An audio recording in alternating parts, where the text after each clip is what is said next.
खुदावंद यसु मसीह दे सोहणे उच्चे कद्दूस अते बरहक नाम विच तुहानू सबना वेखण वालियां नू अते सुनन वालियां नू तारिक चौधरी वल्लों ढेरां ढेर सलामा होण। भैणों ते भराओ, इस तो पहलों कि असी अज दी गलबात दा मुੱਢ बनीए ਅਤੇ ਅੱਜ ਦੇ ਮੌਜੂ ਨੂੰ ਅੱਜ ਦੀ ਤਮਸੀਲ ਦੇ ਸਹਾਰੇ ਲੈ ਕੇ ਅਗਲੇ ਪੈਂਡੇ ਪਈਏ, ਲੋੜ ਇਸ ਗੱਲ ਦੀ ਹੈ ਕਿ ਅਸੀਂ ਆਪਣੇ ਮਾਮੂਲ ਦੇ ਮੁਤਾਬਿਕ ਆਪਣੇ ਜ਼ਿੰਦਾ ਹਕੀਕੀ ਹਤਮੀ ਅਤੇ ਲਾ ਤਬਦੀਲ ਆਸਮਾਨੀ ਬਾਪ ਦੇ ਸੋਹਣੇ ਤਖਤ ਦੇ ਸਾਹਮਣੇ ਆਪਣਿਆਂ ਸਿਰਾਂ ਨੂੰ ਝੁਕਾਈਏ ਅਤੇ ਆਪਣੀਆਂ ਝੋਲੀਆਂ ਨੂੰ ਖਿਲਾਰੀਏ ਅਤੇ ਉਹਦੇ ਕੋਲੋਂ ਆਸਮਾਨੀ ਸਿਆਣਪ ਦੀ ਖੈਰ ਮੰਗੀਏ, ਉਹਦੇ ਕੋਲੋਂ ਆਸਮਾਨੀ ਹਕਮਤ ਦੀ ਖੈਰ ਮੰਗੀਏ, ਉਹਦੇ ਕੋਲੋਂ ਆਸਮਾਨੀ ਦਾਨਾਈ ਦੀ ਖੈਰ ਮੰਗੀਏ, ਉਹਦੇ ਕੋਲੋਂ ਆਸਮਾਨੀ ਅਕਲ ਦੀ ਖੈਰ ਮੰਗੀਏ, ਉਹਦੇ ਕੋਲੋਂ ਆਸਮਾਨੀ ਦਾਨਸ਼ ਦੀ ਖੈਰ ਮੰਗੀਏ, ਉਹਦੇ ਕੋਲੋਂ ਆਸਮਾਨੀ ਸ਼ਾਉਰ ਦੀ ਖੈਰ ਮੰਗੀਏ, ਉਹਦੇ ਕੋਲੋਂ ਆਸਮਾਨੀ ਇਲਮ ਦੀ ਖੈਰ ਮੰਗੀਏ, ਉਹਦੇ ਕੋਲੋਂ ਆਸਮਾਨੀ ਫਹਿਮ ਦੀ ਖੈਰ ਮੰਗੀਏ, ਉਹਦੇ ਕੋਲੋਂ ਆਸਮਾਨੀ ਆਗਾਹੀ ਦੀ ਖੈਰ ਮੰਗੀਏ, ਉਹਦੇ ਕੋਲੋਂ ਆਸਮਾਨੀ ਇਦਰਾਕ ਦੀ ਖੈਰ ਮੰਗੀਏ, ਉਹਦੇ ਕੋਲੋਂ ਆਸਮਾਨੀ ਸਮਝ ਬੂਝ ਦੀ ਖੈਰ ਮੰਗੀਏ ਅਤੇ ਉਹਦੇ ਕੋਲੋਂ ਆਸਮਾਨੀ ਬਸਾਰਤ ਅਤੇ ਬਸੀਰਤ ਦੀ ਖੈਰ ਮੰਗੀਏ, ਤਾਂ ਜੋ ਉਹਦਾ ਸੁੱਚਾ ਸੱਚਾ ਪਾਕੀਜ਼ਾ ਅਤੇ ਪਵਿੱਤਰ ਕਲਾਮ ਸਾਡੀ ਸਮਝ ਵਿੱਚ ਆਵੇ ਅਤੇ ਨਾ ਸਿਰਫ ਸਾਡੀ ਸਮਝ ਵਿੱਚ ਹੀ ਆਵੇ, ਸਗੋਂ ਉਸ ਕਦੂਸ ਅਤੇ ਬਰਹਕ ਬਾਦਸ਼ਾਹ ਦੇ ਉੱਚੇ ਸੁੱਚੇ ਸੱਚੇ ਅਤੇ ਪਾਕੀਜ਼ਾ ਕਲਾਮ ਉੱਤੇ ਅਮਲ ਪੈਰਾ ਹੋਣ ਦੇ ਲਾਇਕ ਬਣ ਜਾਵੀਏ ਅਤੇ ਆਖਰਕਾਰ ਉਹਦੇ ਸੋਹਣੇ ਪੁੱਤਰ ਆਪਣੇ ਖੁਦਾਵੰਦ ਯਿਸੂ ਮਸੀਹ ਦੀ ਕਚਹਿਰੀ ਵਿੱਚੋਂ ਹਮੇਸ਼ਾ ਦੀ ਹਯਾਤੀ ਦਾ ਤਾਜ ਹਾਸਲ ਕਰਨ ਵਿੱਚ ਕਾਮਯਾਬ ਹੋ ਜਾਵੀਏ। ਆਓ ਦੁਆ ਮੰਗੀਏ। खुदावंद यसु मसीह दे सोहणे उच्चे कद्दूस अते बरहक नाम विच साडे अजली अते आसमानी बाप, असी ढेरां ढेर शुक्रगुजारी करदे हां भई तू सानू अपनी पाक जनाब विचों अज दा इह सोहना वेला बख्शिया तां जो असी एक वारी फेर तेरे सोहणे सुच्चे सच्चे अते उच्चे कलाम उत्ते तवज्जो नाल एक झाती पाउण दे लायक बन सकीए, जेड़ा कलाम साडी राह वास्ते रोशनी अते साडियां कदमां वास्ते चराग है। असीं तेरे सामने सिर झुका के अते हथ फैला के बेनती करदे हां भई तू अपनी वड्डी किरपा नाल, तू अपनी वड्डी दया नाल सानू कज लै ਤਾਂ ਜੋ ਸਾਨੂੰ ਤੇਰੇ ਕਲਾਮ ਦੀਆਂ ਭੇਤਾਂ ਦੀ ਸਮਝ ਆ ਜਾਵੇ, ਸਾਨੂੰ ਤੇਰੇ ਕਲਾਮ ਦੀਆਂ ਰਾਜ਼ਾਂ ਦੀ ਸਮਝ ਆ ਜਾਵੇ, ਸਾਨੂੰ ਤੇਰੇ ਕਲਾਮ ਦੀਆਂ ਰਮਜ਼ਾਂ ਦੀ ਸਮਝ ਆ ਜਾਵੇ, ਸਾਨੂੰ ਤੇਰੇ ਕਲਾਮ ਦੀਆਂ ਹਕੀਕਤਾਂ ਦੀ ਸਮਝ ਆ ਜਾਵੇ ਅਤੇ ਸਾਨੂੰ ਤੇਰੇ ਕਲਾਮ ਦੀਆਂ ਬਾਰੀਕੀਆਂ ਦੀ ਸਮਝ ਆ ਜਾਵੇ, ਤਾਂ ਜੋ ਅਸੀਂ ਤੇਰੇ ਕਲਾਮ ਦੀਆਂ ਲੋਵਾਂ ਵਿੱਚ ਹਯਾਤੀ ਦੀ ਰਾਹ ਦਾ ਪੰਧ ਪੂਰਾ ਕਰਨ ਦੇ ਲਾਇਕ ਬਣ ਜਾਵੀਏ ਅਤੇ ਅਖੀਰ ਵਿੱਚ ਤੇਰੇ ਸੋਹਣੇ ਪੁੱਤਰ ਆਪਣੇ ਖੁਦਾਵੰਦ ਯਿਸੂ ਮਸੀਹ ਦੀ ਕਚਹਿਰੀ ਵਿੱਚੋਂ ਸਾਨੂੰ ਧੱਕੇ ਨਾ ਪੈਣ, ਸਗੋਂ ਹਮੇਸ਼ਾ ਦੀ ਹਯਾਤੀ ਦਾ ਤਾਜ ਸਾਡੇ ਹਿੱਸੇ ਵਿੱਚ ਆਵੇ। अपने बंदे नू सिर दियां वालां तो पैरां दियां पब्बां तीक अजिहा पाकीज़ा कर भई तेरा बंदा अपने मुंह चों निकले हुए कौलां दे नाल, अपने मुंह विचों निकले हुए बोलां दे नाल तेरियां पुत्रां धीआं वास्ते बरकत दी राह हमवार करन दे लायक बन जावे।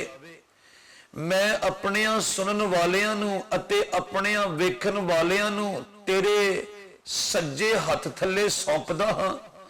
ਅਤੇ ਬੇਨਤੀ ਕਰਦਾ ਹਾਂ ਭਈ ਇੱਕ ਇੱਕ ਸੁਣਨ ਵਾਲੇ ਨੂੰ ਅਤੇ ਇੱਕ ਇੱਕ ਵੇਖਣ ਵਾਲੇ ਨੂੰ ਇਸ ਕਲਾਮ ਦੀ ਪੂਰੀ ਪੂਰੀ ਸਮਝ ਬਖਸ਼ ਦੇ, ਇਸ ਕਲਾਮ ਦੀ ਪੂਰੀ ਪੂਰੀ ਸੂਝ ਬਖਸ਼ ਦੇ ਅਤੇ ਇਸ ਕਲਾਮ ਦੀ ਪੂਰੀ ਪੂਰੀ ਬੂਝ ਬਖਸ਼ ਦੇ, ਤਾਂ ਜੋ ਸਭੇ ਵੇਖਣ ਅਤੇ ਸੁਣਨ ਵਾਲੇ ਤੇਰੇ ਕਲਾਮ ਦੇ ਸੱਚੇ ਦੇ ਮੁਤਾਬਕ ਆਪਣੀ ਹਯਾਤੀ ਦੀਆਂ ਸਭੇ ਟੇੜਾਂ ਮੇੜਾਂ ਅਤੇ ਆਪਣੀ ਹਯਾਤੀ ਦੀਆਂ ਸਭੇ ਡਿੰਗ ਪੜਿੰਗਾਂ ਨੂੰ ਸਿੱਧਿਆਂ ਕਰਨ ਦੇ ਲਾਇਕ ਬਣ ਜਾਣ ਅਤੇ ਆਖਰਕਾਰ ਹਮੇਸ਼ਾ ਦੀ ਹਯਾਤੀ ਦਾ ਤਾਜ ਹਾਸਲ ਕਰਨ ਵਿੱਚ ਕਾਮਯਾਬ ਹੋ ਜਾਣ। ਖੁਦਾਵੰਦ ਯਿਸੂ ਮਸੀਹ ਦੇ ਸੋਹਣੇ ਅਤੇ ਉੱਚੇ ਨਾਂ ਦੇ ਵਸੀਲੇ ਵਿੱਚ ਇਹ ਦੁਆ ਮੰਗਦੇ ਹਾਂ, ਸੁਣ ਅਤੇ ਬਖਸ਼ ਦੇ, ਆਮੀਨ। ਭੈਣੋ ਅਤੇ ਭਰਾਓ, ਮਾਵੋ ਅਤੇ ਧੀਓ, ਬਜ਼ੁਰਗੋ ਅਤੇ ਬੱਚਿਓ ਅਤੇ ਸੰਗਿਓ ਅਤੇ ਬੇਲੀਓ, ਬਾਈਬਲ ਦੇ ਜ਼ਿੰਦਾ ਖੁਦਾ ਦੀ, ਬਾਈਬਲ ਦੇ ਹਕੀਕੀ ਖੁਦਾ ਦੀ, ਬਾਈਬਲ ਦੇ ਹਤਮੀ ਖੁਦਾ ਦੀ, ਬਾਈਬਲ ਦੇ ਲਾ ਤਬਦੀਲ ਖੁਦਾ ਦੀ ਅਤੇ ਬਾਈਬਲ ਦੇ ਹਮੇਸ਼ਾ ਹਮੇਸ਼ਾ ਤੀਕ ਕਾਇਮ ਅਤੇ ਦਾਇਮ ਰਹਿਣ ਵਾਲੇ ਖੁਦਾ ਦੀ, ਉਹਨਾਂ ਸਭਨਾਂ ਦੇ ਬਾਰੇ ਵਿੱਚ ਇਹ ਪਾਕੀਜ਼ਾ ਮਰਜ਼ੀ ਹੈ ਜਿਹੜੇ ਉਹਦੇ ਸੋਹਣੇ ਪੁੱਤਰ ਉੱਤੇ ਈਮਾਨ ਲਿਆ ਕੇ ਉਹਦਿਆਂ ਪੁੱਤਰਾਂ ਧੀਆਂ ਵਿੱਚ ਸ਼ਾਮਲ ਅਤੇ ਦਾਖਲ ਹੋ ਗਏ ਨੇ ਅਤੇ ਉਹਦੇ ਪਾਕ ਰੂਹ ਦੀਆਂ ਲੋਵਾਂ ਵਿੱਚ ਨਵੇਂ ਸਿਰਿਓਂ ਪੈਦਾ ਹੋ ਚੁੱਕੇ ਨੇ। ਭਈ ਉਹਨਾਂ ਵਿੱਚੋਂ ਕੋਈ ਇੱਕ ਵੀ ਦੁਬਾਰਾ ਗੁਨਾਹ ਦੀ ਗੰਦਗੀ ਵਿੱਚ ਲੱਤਪੱਤ ਨਾ ਹੋਵੇ, ਗੁਨਾਹ ਦੇ ਚਿੱਕੜ ਵਿੱਚ ਲੱਤਪੱਤ ਨਾ ਹੋਵੇ, ਯਾਨੀ ਕੋਈ ਇੱਕ ਰਾਸਤਬਾਜ਼ ਵੀ ਫੇਰ ਤੋਂ ਸ਼ੈਤਾਨ ਨੂੰ ਆਪਣੀ ਹਯਾਤੀ ਦੇ ਕਿਸੇ ਇੱਕ ਪਹਿਲੂ ਵਿੱਚ ਵੀ ਕੰਮ ਕਰਨ ਦੀ ਇਜਾਜ਼ਤ ਨਾ ਦੇਵੇ, ਹਯਾਤੀ ਦੇ ਕਿਸੇ ਇੱਕ ਹਿੱਸੇ ਵਿੱਚ ਵੀ ਕੰਮ ਕਰਨ ਦੀ ਇਜਾਜ਼ਤ ਨਾ ਦੇਵੇ, ਹਯਾਤੀ ਦੀ ਕਿਸੇ ਇੱਕ ਗੁੱਠ ਵਿੱਚ ਵੀ ਕੰਮ ਕਰਨ ਦੀ ਇਜਾਜ਼ਤ ਨਾ ਦੇਵੇ, ਹਯਾਤੀ ਦੀ ਕਿਸੇ ਇੱਕ ਨੁੱਕਰ ਵਿੱਚ ਵੀ ਕੰਮ ਕਰਨ ਦੀ ਇਜਾਜ਼ਤ ਨਾ ਦੇਵੇ ਅਤੇ ਹਯਾਤੀ ਦੇ ਕਿਸੇ ਇੱਕ ਕੋਨੇ ਵਿੱਚ ਵੀ ਕੰਮ ਕਰਨ ਦੀ ਇਜਾਜ਼ਤ ਨਾ ਦੇਵੇ, ਤਾਂ ਜੋ ਸ਼ੈਤਾਨ ਫੇਰ ਤੋਂ ਰਾਸਤਬਾਜ਼ ਨੂੰ ਗੁਨਾਹ ਦੇ ਚਿੱਕੜ ਵਿੱਚ ਲੱਤਪੱਤ ਨਾ ਕਰ ਦੇਵੇ, ਗੁਨਾਹ ਦੀ ਗੰਦਗੀ ਵਿੱਚ ਲੱਤਪੱਤ ਨਾ ਕਰ ਦੇਵੇ ਅਤੇ ਕਿਤੇ ਇੰਜ ਨਾ ਹੋਵੇ ਭਈ ਰਾਸਤਬਾਜ਼ ਰਾਸਤਬਾਜ਼ੀ ਦੀ ਰਾਹ ਦੀਆਂ ਮੰਜ਼ਲਾਂ ਤੈਅ ਨਾ ਕਰ ਸਕੇ ਅਤੇ ਨਾ ਹੀ ਕਾਮਲੀਅਤ ਦੀਆਂ ਮੋੜਾਂ ਤੀਕ ਅਪੜਨ ਦੇ ਲਾਇਕ ਬਣ ਸਕੇ। ਅਤੇ ਜਦੋਂ ਰਾਸਤਬਾਜ਼ ਕਾਮਲੀਅਤ ਦੀਆਂ ਮੋੜਾਂ ਤੀਕ ਅਪੜ ਹੀ ਨਾ ਸਕੇਗਾ ਤਾਂ ਉਹ ਕਾਮਲ ਖੁਦਾ ਦੇ ਨਾਲ ਉਹਦੀ ਹਮੇਸ਼ਗੀ ਵਿੱਚ ਦਾਖਲ ਕਿਵੇਂ ਹੋਵੇਗਾ। ਉਧਰੋਂ ਦੂਜੇ ਪਾਸੇ ਹਾਲਤ ਇਹ ਹੈ ਭਈ ਮੇਰੇ ਕੋਲ ਦਰਜਨਾਂ ਲੋਕ ਦੁਆ ਕਰਵਾਉਣ ਦੀ ਗਰਜ਼ ਨਾਲ ਆਉਂਦੇ ਨੇ ਅਤੇ ਮੈਂ ਉਹਨਾਂ ਨੂੰ ਪੱਕੀ ਕਰਦਾ ਹਾਂ ਭਈ ਜੇ ਤੁਸੀਂ ਆਪਣੀਆਂ ਰੋਗਾਂ ਤੋਂ ਅਤੇ ਆਪਣੀਆਂ ਔਕੜਾਂ ਤੋਂ ਪੱਕਾ ਛੁਟਕਾਰਾ ਹਾਸਲ ਕਰਨਾ ਚਾਹੁੰਦੇ ਹੋ ਤਾਂ ਆਪਣੀ ਹਯਾਤੀ ਵਿੱਚੋਂ ਗੁਨਾਹ ਨੂੰ ਉੱਕਾ ਪੁੱਕਾ ਕੱਢ ਦੇਵੋ, ਤਾਂ ਜੋ ਤੁਸੀਂ ਆਪਣੇ ਇਸ ਵਕਤੀ ਦੁੱਖ ਤੋਂ ਵੀ ਆਪਣੀ ਜਾਨ ਨੂੰ ਬਚਾ ਸਕੋ ਅਤੇ ਉਸ ਅੱਗ ਅਤੇ ਗੰਧਕ ਦੀ ਅਬਦੀ ਭੱਠੀ ਤੋਂ ਵੀ ਬਚ ਸਕੋ। ਉਹਨਾਂ ਵਿੱਚੋਂ ਬਹੁਤੇ ਆਪਣੇ ਹੱਕ ਵਿੱਚ ਦਲੀਲ ਦਿੰਦਿਆਂ ਹੋਇਆਂ ਆਖਦੇ ਨੇ ਭਈ ਵੇਖੋ ਜਨਾਬ,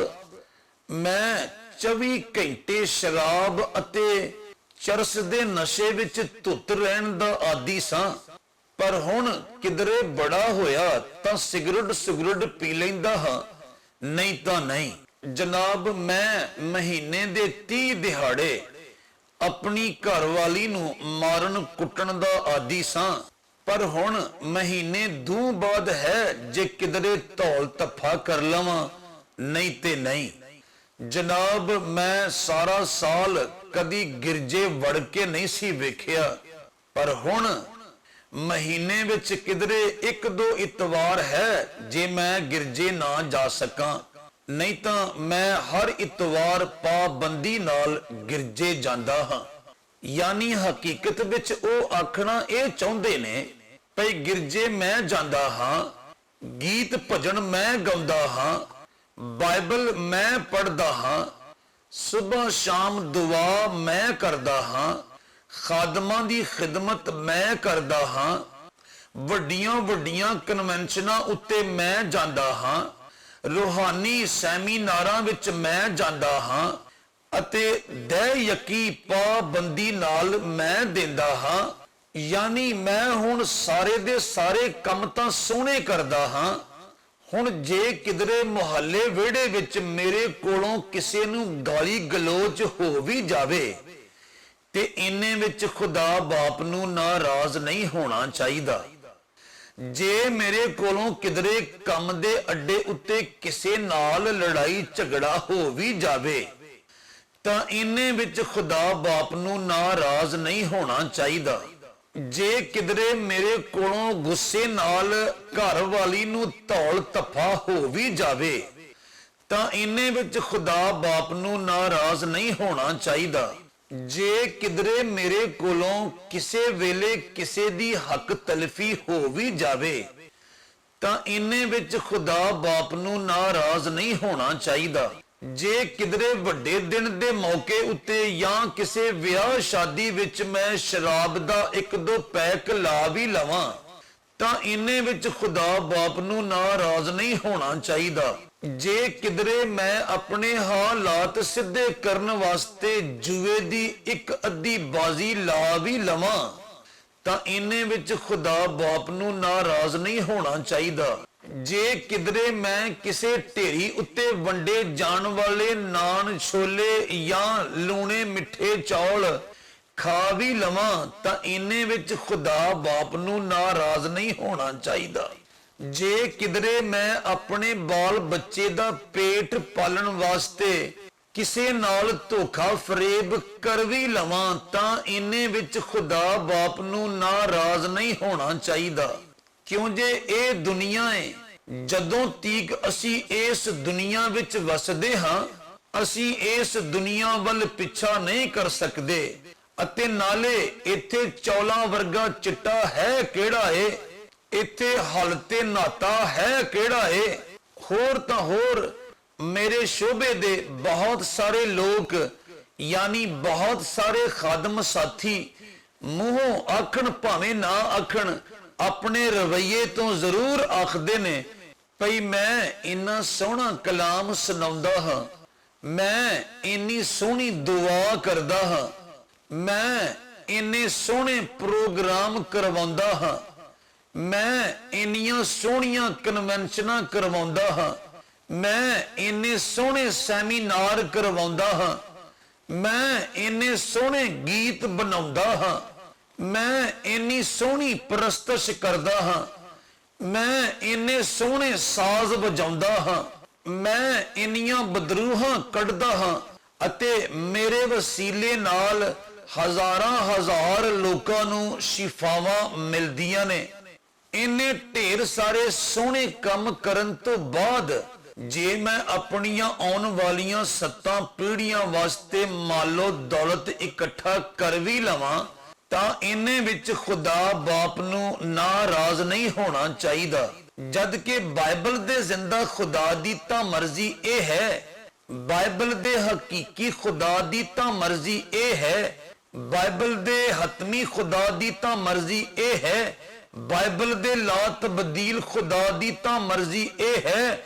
ਅਤੇ ਬਾਈਬਲ ਦੇ ਹਮੇਸ਼ਾ ਹਮੇਸ਼ਾ ਤੀਕ ਕਾਇਮ ਅਤੇ ਦਾਇਮ ਰਹਿਣ ਵਾਲੇ ਖੁਦਾ ਦੀ ਤਾਂ ਮਰਜ਼ੀ ਇਹ ਹੈ ਭਈ ਰਾਸਤਬਾਜ਼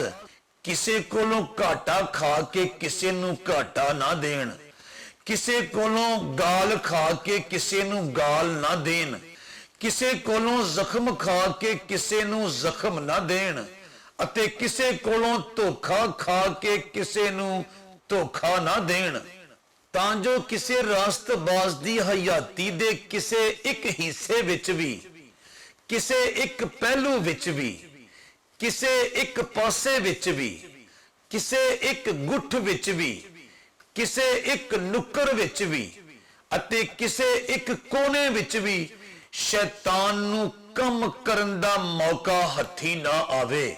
ਕਿਉਂ ਜੇ ਸਾਡਾ ਆਸਮਾਨੀ ਬਾਪ ਇਸ ਹਕੀਕਤ ਨੂੰ ਚੰਗੀ ਤਰ੍ਹਾਂ ਜਾਣਦਾ ਹੈ ਕਿ ਜੇ ਅਸੀਂ ਆਪਣੀ ਹਯਾਤੀ ਦਾ ਕੋਈ ਇੱਕ ਪਾਸਾ ਵੀ ਸ਼ੈਤਾਨ ਦੇ ਇਖਤਿਆਰ ਵਿੱਚ ਦੇ ਦਿੱਤਾ ਤਾਂ ਉਹ ਸਾਡੀ ਸਾਰੀ ਦੀ ਸਾਰੀ ਹਯਾਤੀ ਵਿੱਚ ਗੁਨਾਹ ਦਾ ਜ਼ਹਿਰ ਘੋਲ ਕੇ ਆ ਜਾਵੇਗਾ। ਸਾਡੀ ਸਾਰੀ ਦੀ ਸਾਰੀ ਹਯਾਤੀ ਵਿੱਚ ਗੁਨਾਹ ਦਾ ਚਿੱਕੜ ਮਚਾ ਕੇ ਆ ਜਾਵੇਗਾ ਅਤੇ ਸਾਡੀ ਸਾਰੀ ਦੀ ਸਾਰੀ ਹਯਾਤੀ ਵਿੱਚ ਗੁਨਾਹ ਦੀ ਧੂੜ ਧੁਮਾ ਕੇ ਆ ਜਾਵੇਗਾ ਅਤੇ ਸਾਡੀ ਹਯਾਤੀ ਦੀਆਂ ਸਭਨਾ ਪਹਿਲੂਆਂ ਵਿੱਚ, ਸਾਡੀ ਹਯਾਤੀ ਦੀਆਂ ਸਭਨਾ ਹਿੱਸਿਆਂ ਵਿੱਚ, ਸਾਡੀ ਹਯਾਤੀ ਦੀਆਂ ਸਭਨਾ ਪਾਸਿਆਂ ਵਿੱਚ, ਸਾਡੀ ਹਯਾਤੀ ਦੀਆਂ ਸਭਨਾ ਗੁੱਠਾਂ ਵਿੱਚ, ਸਾਡੀ ਹਯਾਤੀ ਦੀਆਂ ਸਭਨਾ ਨੁਕਰਾਂ ਵਿੱਚ ਅਤੇ ਸਾਡੀ ਹਯਾਤੀ ਦੀਆਂ ਸਭਨਾ ਕੋਨਿਆਂ ਵਿੱਚ ਨਾਰਾਸਤੀ ਦੀ ਬੋ ਫੈਲ ਜਾਵੇਗੀ, ਬੇਦੀਨੀ ਦੀ ਸ਼ਿੰਦਰ ਫੈਲ ਜਾਵੇਗੀ ਅਤੇ ਬਦਕਰਦਾਰੀ ਦੀ ਘਿਣ ਫੈਲ ਜਾਵੇਗੀ ਅਤੇ ਹੌਲੀ ਹੌਲੀ ਗੁਨਾਹ ਸਾਡੀ ਹਯਾਤੀ ਦਾ ਓੜਨਾ ਵਿਛੋਨਾ ਬਣ ਜਾਵੇਗਾ ਅਤੇ ਸਾਡੀ ਰਾਸਤਬਾਜ਼ੀ ਨੂੰ ਗੁਨਾਹ ਦਾ ਜੰਗਾਲ ਲੱਗ ਜਾਵੇਗਾ। ਸਾਡੀ ਰਾਸਤਬਾਜ਼ੀ ਨੂੰ ਗੁਨਾਹ ਦੀ ਉੱਲੀ ਲੱਗ ਜਾਵੇਗੀ। ਸਾਡੀ ਰਾਸਤਬਾਜ਼ੀ ਨੂੰ ਗੁਨਾਹ ਦੀ ਸਿਉਂਕ ਲੱਗ ਜਾਵੇਗੀ ਅਤੇ ਸਾਡੀ ਰਾਸਤਬਾਜ਼ੀ ਨੂੰ ਗੁਨਾਹ ਦਾ ਘੁਣ ਲੱਗ ਜਾਵੇਗਾ ਅਤੇ ਅਸੀਂ ਕਦੀ ਵੀ ਕਾਮਲੀਅਤ ਦੀਆਂ ਮੰਜ਼ਲਾਂ ਤੀਕ ਅੱਪੜ ਨਾ ਸਕਾਂਗੇ ਅਤੇ ਨਾ ਹੀ ਆਪਣੇ ਕਾਮਲ ਆਸਮਾਨੀ ਬਾਪ ਦੇ ਨਾਲ ਉਹਦੀ ਕਾਮਲੀਅਤ ਵਿੱਚ, ਉਹਦੀ ਅਬਦੀਅਤ ਵਿੱਚ ਯਾਨੀ ਉਹਦੀ ਹਮੇਸ਼ਗੀ ਵਿੱਚ ਦਾਖਲ ਹੋਣ ਦੇ ਲਾਇਕ ਬਣ ਸਕਾਂਗੇ। ਅਤੇ ਇਸੇ ਖਤਰੇ ਸਬਬੋਂ ਖੁਦਾਵੰਦ ਯਿਸੂ ਮਸੀਹ ਨੇ ਮੱਤੀ ਰਸੂਲ ਦੀ ਮਾਰਫਤ ਲਿਖੀ ਹੋਈ ਆਪਣੀ ਸੱਚੀ ਅਤੇ ਸੁੱਚੀ ਅੰਜੀਲ ਦੇ 5ਵੇਂ ਬਾਬ ਦੀ 48ਵੀਂ ਆਇਤ ਵਿੱਚ ਆਪਣੇ ਰਾਸਤਬਾਜ਼ ਲੋਕਾਂ ਨੂੰ ਮੁਖਾਤਬ ਕਰਦਿਆਂ ਹੋਇਆ ਇੰਜ ਆਖਿਆ ਹੈ, ਹੁਣ ਚਾਹੀਦਾ ਇਹ ਹੈ ਭਈ ਤੁਸੀਂ ਕਾਮਲ ਬਣੋ ਜਿਵੇਂ ਕਿ ਤੁਹਾਡਾ ਆਸਮਾਨੀ ਬਾਪ ਕਾਮਲ ਹੈ। ਪਰ ਜਦੋਂ ਤੀਕ ਅਸੀਂ ਸ਼ੈਤਾਨ ਨੂੰ ਆਪਣੀ ਹਯਾਤੀ ਦੇ ਕਿਸੇ ਇੱਕ ਪਹਿਲੂ ਵਿੱਚ ਵੀ ਕੰਮ ਕਰਨ ਦਾ ਇਖਤਿਆਰ ਦਿੰਦੇ ਹਾਂ, ਕਿਸੇ ਇੱਕ ਹਿੱਸੇ ਵਿੱਚ ਵੀ ਕੰਮ ਕਰਨ ਦਾ ਇਖਤਿਆਰ ਦਿੰਦੇ ਹਾਂ, ਕਿਸੇ ਇੱਕ ਗੁੱਠ ਵਿੱਚ ਵੀ ਕੰਮ ਕਰਨ ਦਾ ਇਖਤਿਆਰ ਦਿੰਦੇ ਹਾਂ, ਕਿਸੇ ਇੱਕ ਨੁੱਕਰ ਵਿੱਚ ਵੀ ਕੰਮ ਕਰਨ ਦਾ ਇਖਤਿਆਰ ਦਿੰਦੇ ਹਾਂ ਅਤੇ ਕਿਸੇ ਇੱਕ ਕੋਨੇ ਵਿੱਚ ਵੀ ਕੰਮ ਕਰਨ ਦਾ ਇਖਤਿਆਰ ਦਿੰਦੇ ਹਾਂ, ਉਹ ਸਾਡੀ ਸਾਰੀ ਦੀ ਸਾਰੀ ਹਯਾਤੀ ਵਿੱਚ ਗੁਨਾਹ ਦਾ ਗੰਦ ਖਿਲਾਰਦਾ ਰਹਿੰਦਾ ਹੈ। ਉਹ ਸਾਡੀ ਸਾਰੀ ਦੀ ਸਾਰੀ ਹਯਾਤੀ ਵਿੱਚ ਗੁਨਾਹ ਦਾ ਚਿੱਕੜ ਮਚਾਉਂਦਾ ਰਹਿੰਦਾ ਹੈ ਅਤੇ ਉਹ ਸਾਡੀ ਸਾਰੀ ਦੀ ਸਾਰੀ ਹਯਾਤੀ ਵਿੱਚ ਗੁਨਾਹ ਦੀ ਧੂੜ ਧਮਾਉਂਦਾ ਰਹਿੰਦਾ ਹੈ ਅਤੇ ਅਸੀਂ ਕਦੀ ਵੀ ਰਾਸਤਬਾਜ਼ੀ ਦੀ ਰਾਹ ਉੱਤੇ ਟੁਰਦਿਆਂ ਹੋਇਆਂ ਕਾਮਲੀਅਤ ਦੀਆਂ ਮੰਜ਼ਲਾਂ ਤੀਕ ਅੱਪੜ ਨਹੀਂ ਸਕਦੇ।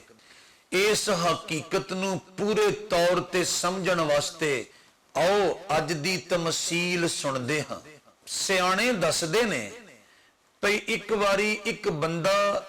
ਪਿੰਡੋਂ ਦਿਹਾੜੀ ਦੱਪਾ ਕਰਨ ਵਾਸਤੇ ਸ਼ਹਿਰ ਆਇਆ, ਕਿਰਾਏ ਤੇ ਮਕਾਨ ਲੈ ਲਿਆ ਅਤੇ ਲੋਹੇ ਵਾਲੀ ਫੈਕਟਰੀ ਵਿੱਚ ਕੰਮ ਕਰਨ ਲੱਗ ਪਿਆ। ਉਹ ਵਿਚਾਰਾ ਸਾਰਾ ਮਹੀਨਾ ਖੂਹ ਦੇ ਢੱਗੇ ਵਾਂਗੂ ਅੱਖਾਂ ਮੀਟ ਕੇ ਮਾਰੋ ਮਾਰ ਕੰਮ ਕਰਦਾ ਰਹਿੰਦਾ, ਪਰ ਉਹਦੀ ਖੂਨ ਪਸੀਨੇ ਦੀ ਕਮਾਈ ਦਾ ਇੱਕ ਵੱਡਾ ਹਿੱਸਾ ਕਿਰਾਏ ਵਿੱਚ ਟੁਰ ਜਾਂਦਾ, ਜਿੱਦਾਂ ਉਹਨੂੰ ਢੇਰ ਸਾਰਾ ਦੁੱਖ ਹੁੰਦਾ। ਜਦੋਂ ਉਹ ਕਿਰਾਇਆ ਦੇ ਦੇ ਕੇ ਅੱਕ ਅਤੇ ਥੱਕ ਗਿਆ ਤਾਂ ਸੋਚਣ ਤੇ ਮਜਬੂਰ ਹੋ ਗਿਆ ਭਈ ਕਿਉਂ ਨਾ ਔਖਿਆਂ ਸੌਖਿਆਂ ਹੋ ਕੇ ਸ਼ਹਿਰ ਵਿੱਚ ਇੱਕ ਨਿੱਕਾ ਜਿਹਾ ਆਪਣਾ ਜ਼ਾਤੀ ਘਰ ਖਰੀਦ ਲਿਆ ਜਾਵੇ। ਉਹ ਪਿੰਡ ਗਿਆ ਅਤੇ ਘਰ ਵਾਲਿਆਂ ਨਾਲ ਸਲਾਹ ਮਸ਼ਵਰਾ ਕਰਨ ਤੋਂ ਬਾਅਦ ਸ਼ਹਿਰ ਆ ਕੇ ਉਹਨੇ ਇੱਕ ਮੁਨਾਸਬ ਜਿਹੇ ਘਰ ਦੀ ਤਲਾਸ਼ ਸ਼ੁਰੂ ਕਰ ਦਿੱਤੀ। ਦੋ ਚੌਂ ਯਾਰਾਂ ਬੇਲੀਆਂ ਨਾਲ ਗੱਲ ਕੀਤੀ ਭਈ ਯਾਰ ਮੈਂ ਇੰਜ ਸ਼ਹਿਰ ਵਿੱਚ ਇੱਕ ਨਿੱਕਾ ਜਿਹਾ ਘਰ ਖਰੀਦਣਾ ਚਾਹੁੰਦਾ ਹਾਂ ਜੇ ਕਿਧਰੇ ਤੁਹਾਡੀਆਂ ਨਜ਼ਰਾਂ ਵਿੱਚ ਹੋਵੇ ਤਾਂ ਦੱਸ ਪਾਉਣਾ। ਲਓ ਜੀ, ਦੱਸਦਿਆਂ ਦਸਾਉਂਦਿਆਂ ਅਤੇ ਲੱਭਦਿਆਂ ਲਭਾਉਂਦਿਆਂ ਉਹਨੂੰ ਆਪਣੀ ਕੰਮ ਵਾਲੀ ਫੈਕਟਰੀ ਦੇ ਕੋਲ ਕਰਕੇ 1.5-2 ਮਰਲੇ ਦਾ ਇੱਕ ਨਿੱਕਾ ਜਿਹਾ ਘਰ ਲੱਭਾ। ਢੇਰ ਖੁਸ਼ ਹੋਇਆ ਭਈ ਇੱਕ ਤੀਰ ਨਾਲ 2 ਸ਼ਿਕਾਰ ਮਾਰਨ ਵਾਲੀ ਗੱਲ ਹੋ ਗਈ ਏ। ਇੱਕ ਤਾਂ ਘਰ ਲੱਭ ਗਿਆ ਏ ਅਤੇ ਦੂਜਾ ਫੈਕਟਰੀ ਦੇ ਕੋਲ ਕਰਕੇ ਲੱਭ ਗਿਆ ਏ। ਚਲੋ, ਮੈਨੂੰ ਫੈਕਟਰੀ ਵਿੱਚ ਕੰਮ ਕਰਨ ਵਾਸਤੇ ਦੂਰ ਦਰਾਡੇ ਦਾ ਪੰਧ ਕਰਕੇ ਤਾਂ ਨਾ ਆਉਣਾ ਪਿਆ ਕਰੇਗਾ।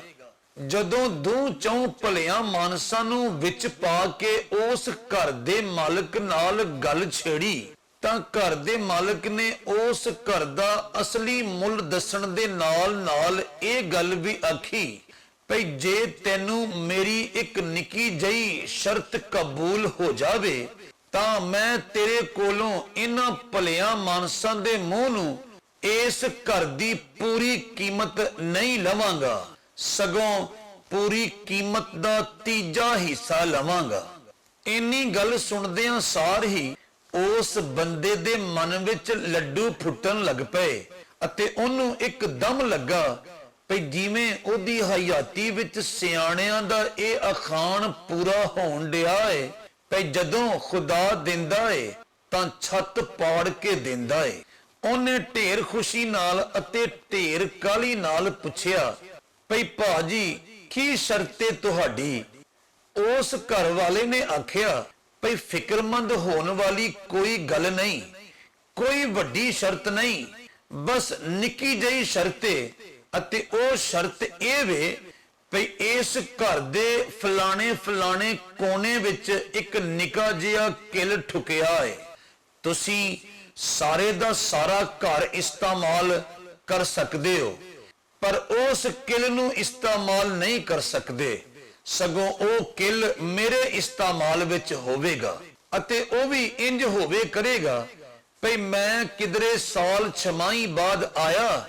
ਆਪਣਾ ਕੋਈ ਮਾੜਾ ਮੋਟਾ ਲੀੜਾ ਕੱਪੜਾ ਉਸ ਕਿਲ ਉੱਤੇ ਲਟਕਾਇਆ ਅਤੇ ਟੁਰ ਗਿਆ। ਬਸ ਮੇਰੀ ਇੰਨੀ ਕੁ ਸ਼ਰਤ ਏ, ਜੇ ਤੈਨੂੰ ਮੇਰੀ ਇਹ ਸ਼ਰਤ ਕਬੂਲ ਅਤੇ ਮਨਜ਼ੂਰ ਹੋਵੇ ਤਾਂ ਮੈਂ ਅੱਜ ਤੋਂ ਹੀ ਇਸ ਘਰ ਦਾ ਕਬਜ਼ਾ ਤੈਨੂੰ ਦੇਣ ਵਾਸਤੇ ਤਿਆਰ ਹਾਂ। ਸ਼ਰਤ ਤਾਂ ਉਸ ਬੰਦੇ ਨੂੰ ਮਨਜ਼ੂਰ ਸੀ, ਬਸ ਰਿਵਾਜੀ ਤੌਰ ਤੇ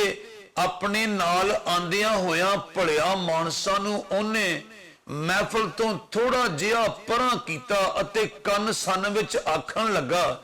ਭਈ ਸੌਦਾ ਮਾੜਾ ਨਹੀਂ, ਭਰਾਓ ਹੁਣ ਤੁਹਾਡੀ ਕੀ ਸਲਾਹ ਏ? ਉਹਨਾਂ ਵਿੱਚੋਂ ਇੱਕ ਬੰਦਾ ਬੋਲਿਆ, ਆਖਣ ਲੱਗਾ ਭਈ ਵੇਖ ਲੈ ਕਿਧਰੇ ਇੰਜ ਨਾ ਹੋਵੇ ਭਈ ਉਹ ਨਿੱਕਾ ਜਿਹਾ ਕਿਲ ਬਾਅਦ ਵਿੱਚ ਤੇਰੇ ਵਾਸਤੇ ਕਿਸੇ ਵੱਡੀ ਮੁਸੀਬਤ ਦਾ ਬਾਇਸ ਬਣ ਜਾਵੇ। ਉਹਨੇ ਆਖਿਆ ਭਈ ਉਸ ਨਿੱਕੇ ਜਿਹੇ ਕਿਲ ਨੇ ਮੇਰੇ ਵਾਸਤੇ ਮੁਸੀਬਤ ਦਾ ਬਾਇਸ ਕੀ ਬਣਨਾ ਹੈ ਅਤੇ ਨਾਲੇ ਇਸ ਬੰਦੇ ਨੇ ਕਿਹੜੀ ਉਸ ਨਿੱਕੇ ਜਿਹੇ ਕਿਲ ਉੱਤੇ ਫੈਕਟਰੀ ਬਣਾ ਲੈਣੀ ਹੈ ਅਤੇ ਜੇ ਉਹ ਇਸ ਕਿਲ ਉੱਤੇ ਆਪਣਾ ਕੋਈ ਮਾੜਾ ਮੋਟਾ ਲੀੜਾ ਕੱਪੜਾ ਲਟਕਾ ਵੀ ਲਵੇਗਾ ਤਾਂ ਉਧਰੋਂ ਇਹ ਵੀ ਤਾਂ ਵੇਖੋ ਨਾ ਭਈ ਮੈਂ ਕੁੱਲ ਕੀਮਤ ਦਾ 3 ਹਿੱਸਾ ਅਦਾ ਕਰਨਾ ਹੈ। ਕੋਈ ਗੱਲ ਨਹੀਂ, ਸੌਦਾ ਹੋਣ ਦਿਓ। ਉਹਨਾਂ ਆਖਿਆ ਭਈ ਜੇ ਤੈਨੂੰ ਮਨਜ਼ੂਰ ਏ ਤਾਂ ਸਾਨੂੰ ਮਨਜ਼ੂਰ ਏ, ਸਾਨੂੰ ਕੀ ਇਤਰਾਜ਼ ਹੋ ਸਕਦਾ ਹੈ। ਲਓ ਜੀ, ਸੌਦਾ ਹੋ ਗਿਆ, ਪੈਸੇ ਦਿੱਤੇ ਗਏ, ਲਿਖ ਲਿਖਾ ਹੋ ਗਿਆ, ਕਬਜ਼ਾ ਮਿਲ ਗਿਆ। ਕੋਈ ਹਫਤਾ ਖੰਡ ਪਾ ਕੇ ਉਹਨੇ ਪਿੰਡ ਵਾਲੇ ਜੀ ਵੀ ਸ਼ਹਿਰ ਬੁਲਾ ਲਏ ਅਤੇ ਖੁਸ਼ੀਆਂ ਖੁਸ਼ਹਾਲੀਆਂ ਦੇ ਨਾਲ ਆਪਣੇ ਜ਼ਾਤੀ ਘਰ ਵਿੱਚ ਵਸਣ ਰਸਣ ਲੱਗ ਪਏ। ਉਹਨੇ ਆਪਣੇ ਘਰ ਦਿਆਂ ਸਭਨਾ ਜੀਆਂ ਨੂੰ ਦੱਸਿਆ ਭਈ ਤੁਸੀਂ ਘਰ ਦਾ ਇੱਕ ਚੱਪਾ ਇਸਤੇਮਾਲ ਕਰ ਸਕਦੇ ਹੋ, ਪਰ ਫਲਾਣੇ ਕੋਨੇ ਵਿੱਚ ਠੁਕਿਆ ਹੋਇਆ ਕਿਲ ਤੁਸੀਂ ਇਸਤੇਮਾਲ ਨਹੀਂ ਕਰ ਸਕਦੇ, ਕਿਉਂ ਜੇ ਇਸ ਕਿਲ ਦੀ ਬਾਬਤ ਘਰ ਦੇ ਪੁਰਾਣੇ ਮਾਲਕ ਨਾਲ ਮਵਾਦਾ ਹੋ ਚੁੱਕਿਆ ਹੈ। ਲਓ ਜੀ, 4-5 ਮਹੀਨੇ ਲੰਘ ਜਾਣ ਤੋਂ ਬਾਅਦ ਉਹ ਪੁਰਾਣਾ ਮਾਲਕ ਆਇਆ ਅਤੇ ਗੁਲਾਬਾਂ ਦੇ ਫੁੱਲਾਂ ਦੇ 5-7 ਹਾਰ ਉਸ ਕਿਲ ਉੱਤੇ ਲਟਕਾਏ ਅਤੇ ਟੁਰ ਗਿਆ। ਉਹ ਬੰਦਾ ਅਤੇ ਉਹਦੇ ਘਰ ਦੇ ਸਭੇ ਜੀ ਖੁਸ਼ੀ ਦੇ ਨਾਲ ਆਪੋ ਵਿੱਚ ਆਖਣ ਲੱਗੇ ਭਈ ਲਓ ਜੀ, ਇੰਨੀ ਕੁ ਤਾਂ ਗੱਲ ਸੀ, ਸਾਨੂੰ ਇਹਦੇ ਨਾਲ ਕੀ ਫਰਕ ਪੈਂਦਾ ਏ, ਸਾਨੂੰ ਕੋਈ ਇਤਰਾਜ਼ ਨਹੀਂ। ਦਿਹਾੜੇ ਲੰਘਦੇ ਰਹੇ, ਕੋਈ 6 ਮਹੀਨਿਆਂ ਦਾ ਵਕਫਾ ਪਾ ਕੇ ਉਹ ਪੁਰਾਣਾ ਮਾਲਕ ਇੱਕ ਸ਼ਾਮ ਫੇਰ ਆਇਆ ਅਤੇ ਉਹਦੇ ਸਿਰ ਉੱਤੇ ਇੱਕ ਬੁਸ਼ਕੜੀ ਸੀ। ਉਹਨੇ ਕੀ ਕੀਤਾ ਭਈ ਆਪਣੇ ਉਹ ਪੁਰਾਣੇ ਹਾਰ ਉਸ ਕਿਲ ਉੱਤੋਂ ਉਤਾਰੇ ਅਤੇ ਆਪਣੇ ਸਿਰ ਉੱਤੇ ਰੱਖੀ ਹੋਈ ਉਹ ਬੁਸ਼ਕੜੀ ਉਸ ਕਿਲ ਉੱਤੇ ਲਟਕਾਈ ਅਤੇ ਰਾਏ ਪਿਆ। ਉਹਦੇ ਜਾਣ ਦੀ ਦੇਰ ਸੀ ਭਈ ਉਸ ਬੁਸ਼ਕੜੀ ਦੀ ਬੋ ਅਤੇ ਉਸ ਬੁਸ਼ਕੜੀ ਦੀ ਛਿੰਦਰ ਜੰਗਲ ਦੀ ਅੱਗ ਵਾਂਗੂ ਸਾਰੇ ਦੇ ਸਾਰੇ ਘਰ ਵਿੱਚ ਇੱਕ ਪਲ ਵਿੱਚ ਫੈਲ ਗਈ ਅਤੇ ਬੋ ਇਹੋ ਜਿਹੀ, ਛਿੰਦਰ ਇਹੋ ਜਿਹੀ ਭਈ ਕਿਸੇ ਕੋਲੋਂ ਨੱਕ ਨਾ ਡਾਇਆ ਜਾਵੇ। ਇਸ ਹਾਲਤ ਵਿੱਚ ਕਿਹਨੂੰ ਰੋਟੀ ਲੰਘੇ, ਇਸ ਹਾਲਤ ਵਿੱਚ ਕਿਹਨੂੰ ਚੈਨ ਆਵੇ, ਇਸ ਹਾਲਤ ਵਿੱਚ ਕਿਹਨੂੰ ਨੀਂਦਰ ਆਵੇ ਅਤੇ ਇਸ ਹਾਲਤ ਵਿੱਚ ਆਪਣੇ ਘਰ ਨੂੰ ਛੱਡ ਕੇ ਜਾਣ ਤਾਂ ਕਿੱਥੇ ਜਾਣ, ਜਾਂ ਉਸ ਬੁਸ਼ਕੜੀ ਨੂੰ ਰੂੜੀ ਉੱਤੇ ਸੁੱਟਣ ਜਾਣ ਤਾਂ ਕਿਵੇਂ ਸੁੱਟਣ ਜਾਣ, ਜਿਹਦੇ ਵਿੱਚ ਮਰਿਆਂ ਹੋਇਆਂ ਡੰਗਰਾਂ ਦਾ ਗਲਿਆ ਸੜਿਆ ਗੋਸ਼ਤ ਅਤੇ ਹੱਡੀਆਂ ਬੱਧੀਆਂ ਹੋਈਆਂ ਸਨ। ਕਿਉਂ ਜੇ ਪੁਰਾਣੇ ਮਾਲਕ ਨਾਲ ਮਵਾਦਾ ਟੁੱਟਦਾ ਸੀ। ਉਧਰੋਂ ਇੱਕ ਦੋ ਦਿਨ ਦੀ ਤਾਂ ਗੱਲ ਹੈ ਨਹੀਂ ਸੀ, ਇੱਕ ਦੋ ਰਾਤ ਦੀ ਤਾਂ ਗੱਲ ਹੈ ਨਹੀਂ ਸੀ। ਖਬਰੇ ਉਹ ਪੁਰਾਣਾ ਮਾਲਕ ਕਦੋਂ ਪਰਤ ਕੇ ਆਵੇਗਾ ਅਤੇ ਕਦੋਂ ਉਸ ਬੋ ਭਰੀ ਛਿੰਦਰ ਭਰੀ ਬੁਸ਼ਕੜੀ ਨੂੰ ਲੈ ਕੇ ਜਾਵੇਗਾ। ਲਓ ਜੀ, ਉਸ ਘਰ ਵਾਲੇ ਦਾ ਅਤੇ ਉਹਦਿਆਂ ਦੂਜਿਆਂ ਜੀਆਂ ਦਾ ਸਾਹ ਲੈਣਾ ਦੂਬਰ ਹੋ ਗਿਆ, ਰੋਟੀ ਖਾਣਾ ਦੂਬਰ ਹੋ ਗਿਆ ਅਤੇ ਲੱਗੇ ਉਹਨੂੰ ਮਾੜਾ ਚੰਗਾ ਆਖਣ, ਲੱਗੇ ਉਹਨੂੰ ਕੋਸਣ ਅਤੇ ਲੱਗੇ ਉਹਨੂੰ ਗਾਲ ਪਸੀਦ ਕਰਨ, ਜਿਨਨੇ ਇੱਕ ਨਿੱਕਾ ਜਿਹਾ ਕਿੱਲ ਉਸ ਪੁਰਾਣੇ ਮਾਲਕ ਦੇ ਇਖਤਿਆਰ ਵਿੱਚ ਦੇ ਕੇ ਪੂਰੇ ਦੇ ਪੂਰੇ ਘਰ ਨੂੰ ਬੋ ਦੇ ਅਤੇ ਛਿੰਦਰ ਦੇ ਹਵਾਲੇ ਕਰ ਦਿੱਤਾ ਸੀ। ਉਹ ਵਿਚਾਰਾ ਅੰਦਰੋਂ ਅੰਦਰੀ ਢੇਰ ਪਛਤਾਉਣ ਡਿਆ ਸੀ, ਉਹ ਵਿਚਾਰਾ ਅੰਦਰੋਂ ਅੰਦਰੀ ਟੁੱਟਣ ਭੱਜਣ ਡਿਆ ਸੀ ਅਤੇ ਆਪਣੇ ਇੱਕ ਨਿੱਕੇ ਜਿਹੇ ਗਲਤ ਫੈਸਲੇ ਉੱਤੇ ਢੇਰਾਂ ਢੇਰ ਸ਼ਰਮਿੰਦਾ ਸੀ। ਪਰ ਹੁਣ ਹੋ ਕੀ ਸਕਦਾ ਸੀ, ਉਹਦੇ ਨਿੱਕੇ ਜਿਹੇ ਗਲਤ ਫੈਸਲੇ ਨੇ ਉਹਦੇ ਸਾਰੇ ਦੇ ਸਾਰੇ ਘਰਾਣੇ ਦਾ ਜੀਣਾ ਹਰਾਮ ਕਰ ਦਿੱਤਾ ਸੀ। ਭੈਣੋ ਤੇ ਭਰਾਓ, ਬਿਲਕੁਲ ਇਸੇ ਤਰ੍ਹਾਂ ਜਦੋਂ ਅਸੀਂ ਕਿਧਰੇ ਸ਼ੈਤਾਨ ਦੀਆਂ ਚਾਲਾਕੀਆਂ ਵਿੱਚ ਆ ਕੇ, ਸ਼ੈਤਾਨ ਦੀਆਂ ਨਾਪਾਕੀਆਂ ਵਿੱਚ ਆ ਕੇ, ਸ਼ੈਤਾਨ ਦੀਆਂ ਮਕਾਰੀਆਂ ਵਿੱਚ ਆ ਕੇ ਅਤੇ ਸ਼ੈਤਾਨ ਦੀਆਂ ਅਯਾਰੀਆਂ ਵਿੱਚ ਆ ਕੇ ਆਪਣੀ ਹਯਾਤੀ ਦਾ ਕੋਈ ਪਹਿਲੂ, ਆਪਣੀ ਹਯਾਤੀ ਦਾ ਕੋਈ ਹਿੱਸਾ, ਆਪਣੀ ਹਯਾਤੀ ਦਾ ਕੋਈ ਪਾਸਾ, ਆਪਣੀ ਹਯਾਤੀ ਦੀ ਕੋਈ ਗੁੱਠ, ਆਪਣੀ ਹਯਾਤੀ ਦੀ ਕੋਈ ਨੁਕਰ ਅਤੇ ਆਪਣੀ ਹਯਾਤੀ ਦਾ ਕੋਈ ਕੋਨਾ ਸ਼ੈਤਾਨ ਦੇ ਇਖਤਿਆਰ ਵਿੱਚ ਦੇ ਦਿੰਦੇ ਹਾਂ, ਤਾਂ ਉਹ ਸਾਡੀ ਸਾਰੀ ਦੀ ਸਾਰੀ ਹਯਾਤੀ ਨੂੰ ਗੁਨਾਹ ਦੀ ਬੋ ਨਾਲ ਭਰ ਦਿੰਦਾ ਹੈ, ਗੁਨਾਹ ਦੀ ਛਿੰਦਰ ਨਾਲ ਭਰ ਦਿੰਦਾ ਹੈ ਅਤੇ ਗੁਨਾਹ ਦੀ ਘਿਨ ਨਾਲ ਭਰ ਦਿੰਦਾ ਹੈ। ਜਦ ਕਿ ਅਸੀਂ ਸੋਚਦੇ ਹਾਂ ਭਈ ਮੈਂ ਇੰਨੇ ਸੋਹਣੇ ਕੰਮ ਕਰਦਾ ਹਾਂ, ਮੈਂ ਗਿਰਜੇ ਜਾਂਦਾ ਹਾਂ, ਮੈਂ ਦੁਆ ਮੰਗਦਾ ਹਾਂ, ਮੈਂ ਗੀਤ ਭਜਨ ਗਾਉਂਦਾ ਹਾਂ, ਮੈਂ ਬਾਈਬਲ ਪੜ੍ਹਦਾ ਹਾਂ, ਮੈਂ ਦਇਆਕੀ ਦਿੰਦਾ ਹਾਂ, ਮੈਂ ਗੀਤ ਬਣਾਉਂਦਾ ਹਾਂ, ਮੈਂ ਪ੍ਰਸਤਸ਼ ਕਰਦਾ ਹਾਂ, ਮੈਂ ਕਨਵੈਨਸ਼ਨਾਂ ਤੇ ਜਾਂਦਾ ਹਾਂ, ਮੈਂ ਸੈਮੀਨਾਰਾਂ ਤੇ ਜਾਂਦਾ ਹਾਂ ਅਤੇ ਮੈਂ ਹਦੀਏ ਨਜ਼ਰਾਨੇ ਦਿੰਦਾ ਹਾਂ। ਜੇ ਕੋਈ ਨਿੱਕਾ ਜਿਹਾ ਖੋਟ ਮੇਰੀ ਹਯਾਤੀ ਵਿੱਚ ਹੈ ਵੀ ਏ ਤਾਂ ਕੀ ਏ, ਜੇ ਕੋਈ ਨਿੱਕਾ ਜਿਹਾ ਮਾੜ ਮੇਰੀ ਹਯਾਤੀ ਵਿੱਚ ਹੈ ਵੀ ਏ ਤਾਂ ਕੀ ਏ, ਜੇ ਕੋਈ ਨਿੱਕਾ ਜਿਹਾ ਕੋਝ ਮੇਰੀ ਹਯਾਤੀ ਵਿੱਚ ਹੈ ਵੀ ਏ ਤਾਂ ਕੀ ਏ, ਜੇ ਕੋਈ ਨਿੱਕਾ ਜਿਹਾ ਨਕਸ ਮੇਰੀ ਹਯਾਤੀ ਵਿੱਚ ਹੈ ਵੀ ਏ ਤਾਂ ਕੀ ਏ, ਜੇ ਕੋਈ ਨਿੱਕਾ ਜਿਹਾ ਐਬ ਮੇਰੀ ਹਯਾਤੀ ਵਿੱਚ ਹੈ ਵੀ ਏ ਤਾਂ ਕੀ ਏ। ਜੇ ਕੋਈ ਨਿੱਕਾ ਜਿਹਾ ਧੱਬਾ ਮੇਰੀ ਹਯਾਤੀ ਵਿੱਚ ਹੈ ਵੀ ਏ ਤਾਂ ਕੀ ਏ। ਜੇ ਕੋਈ ਨਿੱਕੀ ਜਿਹੀ ਕਮਜ਼ੋਰੀ ਮੇਰੀ ਹਯਾਤੀ ਵਿੱਚ ਹੈ ਵੀ ਏ ਤਾਂ ਕੀ ਏ। ਅਤੇ ਜੇ ਕੋਈ ਨਿੱਕੀ ਜਿਹੀ ਕਮੀ ਮੇਰੀ ਹਯਾਤੀ ਵਿੱਚ ਹੈ ਵੀ ਏ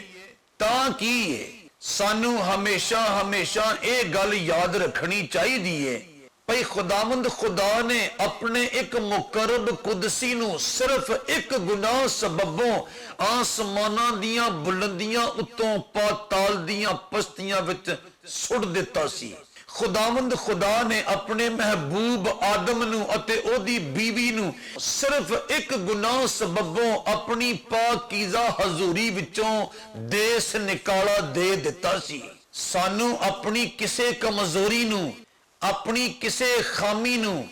ਆਪਣੀ ਕਿਸੇ ਕਮੀ ਨੂੰ, ਆਪਣੇ ਕਿਸੇ ਖੋਟ ਨੂੰ, ਆਪਣੇ ਕਿਸੇ ਮਾੜ ਨੂੰ, ਆਪਣੇ ਕਿਸੇ ਕੋਝ ਨੂੰ, ਆਪਣੇ ਕਿਸੇ ਨਕਸ ਨੂੰ, ਆਪਣੇ ਕਿਸੇ ਐਬ ਨੂੰ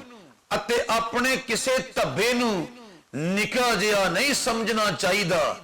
ਕਿਉਂ ਜੇ ਉਹ ਨਿੱਕੀ ਜਿਹੀ ਕਮੀ ਹੀ ਤਾਂ ਵੱਡੇ ਨੁਕਸਾਨ ਦਾ ਬਾਇਸ ਬਣਦੀ ਏ। ਅੰਜੀਲੇ ਮੁਕੱਦਸ ਵਿੱਚ ਇੱਕ ਵਾਕਿਆ ਲਿਖਿਆ ਏ ਭਈ ਖੁਦਾਵੰਦ ਯਿਸੂ ਮਸੀਹ ਦੇ ਕੋਲ ਇੱਕ ਦੌਲਤਮੰਦ ਬੰਦਾ ਆਇਆ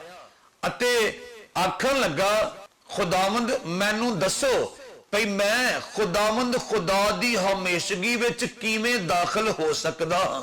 ਆਪ ਨੇ ਫਰਮਾਇਆ ਭਈ ਤੂੰ ਹੁਕਮਾਂ ਨੂੰ ਤਾਂ ਜਾਣਦਾ ਹੋਵੇਂਗਾ ਭਈ ਜ਼ਨਾ ਨਾ ਕਰ, ਖੂਨ ਨਾ ਕਰ, ਝੂਠੀ ਗਵਾਹੀ ਨਾ ਦੇ, ਕਿਸੇ ਨੂੰ ਦੁੱਖ ਨਾ ਦੇ ਅਤੇ ਆਪਣੇ ਪਿਓ ਦੀ ਅਤੇ ਆਪਣੀ ਮਾਂ ਦੀ ਇੱਜ਼ਤ ਕਰ। ਉਸ ਆਪਣੇ ਆਪ ਨੂੰ ਰਾਸਤਬਾਜ਼ ਸਾਬਤ ਕਰਦਿਆਂ ਹੋਇਆਂ ਆਖਿਆ ਭਈ ਐ ਖੁਦਾਵੰਦ ਇਹਨਾਂ ਹੁਕਮਾਂ ਉੱਤੇ ਤਾਂ ਮੈਂ ਲੜਕਪਨ ਤੋਂ ਅਮਲ ਕਰਦਾ ਆ ਰਿਹਾ ਹਾਂ, ਕੋਈ ਨਵੀਂ ਗੱਲ ਦੱਸੋ। ਮਰਕਸ ਰਸੂਲ ਦੀ ਮਾਰਫਤ ਲਿਖੀ ਹੋਈ ਖੁਦਾਵੰਦ ਯਿਸੂ ਮਸੀਹ ਦੀ ਸੱਚੀ ਸੁੱਚੀ ਅਤੇ ਉੱਚੀ ਅੰਜੀਲ ਦੇ 10ਵੇਂ ਬਾਬ ਦੀ 21ਵੀਂ ਅਤੇ 22ਵੀਂ ਦੋ ਆਇਤਾਂ ਵਿੱਚ ਇਸ ਤਰ੍ਹਾਂ ਲਿਖਿਆ ਹੈ, ਯਿਸੂ ਮਸੀਹ ਨੇ ਉਹਦੇ ਉੱਤੇ ਝਾਤੀ ਪਾਈ ਅਤੇ ਆਪ ਨੂੰ ਉਹਦੇ ਉੱਤੇ ਪਿਆਰ ਆਇਆ। ਆਪ ਨੇ ਫਰਮਾਇਆ ਭਈ ਤੇਰੇ ਵਿੱਚ ਇੱਕ ਗੱਲ ਦੀ ਕਮੀ ਹੈ, ਜਾ ਆਪਣਾ ਸਾਰਾ ਮਾਲ ਅਸਬਾਬ ਵੇਚ ਕੇ ਗਰੀਬਾਂ ਵਿੱਚ ਵੰਡ ਦੇ, ਤੈਨੂੰ ਆਸਮਾਨ ਤੇ ਖਜ਼ਾਨਾ ਮਿਲੇਗਾ ਅਤੇ ਆ ਕੇ ਮੇਰੀ ਪੈਰਵੀ ਵਿੱਚ ਜੁਟ ਜਾ। ਇੰਨੀ ਗੱਲ ਸੁਣ ਕੇ ਉਹਦੇ ਚਿਹਰੇ ਉੱਤੇ ਉਦਾਸੀ ਛਾ ਗਈ ਅਤੇ ਉਹ ਨਿੰਮੂ ਝਾਣਾ ਹੋ ਕੇ ਆਪਣੇ ਘਰ ਟੁਰ ਗਿਆ, ਕਿਉਂ ਜੇ ਉਹ ਇੱਕ ਵੱਡਾ ਦੌਲਤਮੰਦ ਆਦਮੀ ਸੀ। ਭੈਣੋ ਤੇ ਭਰਾਓ, ਕਮੀ ਨਿੱਕੀ ਹੋਵੇ ਅਤੇ ਭਾਵੇਂ ਵੱਡੀ, ਗੁਨਾਹ ਨਿੱਕਾ ਹੋਵੇ ਅਤੇ ਭਾਵੇਂ ਵੱਡਾ, ਬਦੀ ਨਿੱਕੀ ਹੋਵੇ ਅਤੇ ਭਾਵੇਂ ਵੱਡੀ,